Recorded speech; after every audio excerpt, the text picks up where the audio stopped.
Welcome to Installing and Configuring Windows Server 2019. In this course, we're going to go over Windows Server 2019, how to install it, and configuring some of the basic necessities like getting it connected to the network. First, let's talk about what Windows Server 2019 is and what's new about it. So if you're not familiar, Windows Server 2019 is the newest version of the Microsoft Server operating system. Windows Server operating systems are different from your typical desktop versions like Windows 10 in that they're built to run enterprise-level applications. These servers can even run with a very minimal graphical interface, so they can be managed remotely. They can typically take advantage of higher-grade hardware and address more memory than what you'd get out of a standard desktop computer. Windows Server 2019, like previous versions, has three different purchasing options. First, there's the Data Center Edition, and this is the most expensive and is licensed per core of the hardware you're installing it on. If you're not aware, typically each server has a physical processor, at least one, and then each of those processors has multiple cores.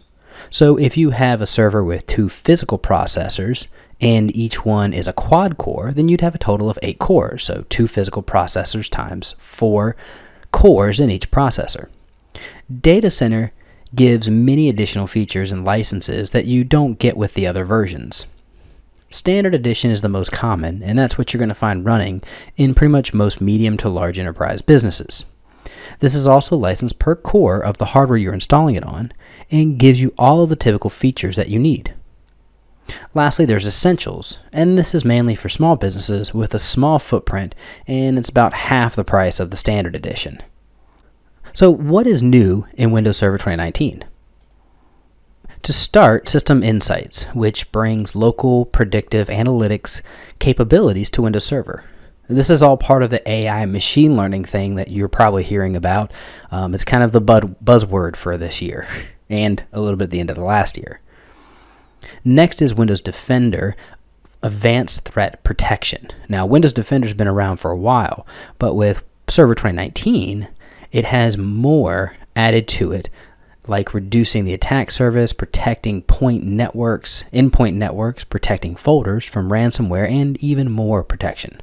Linux containers running on a Windows host. You can now run Windows and Linux-based containers on the same container host.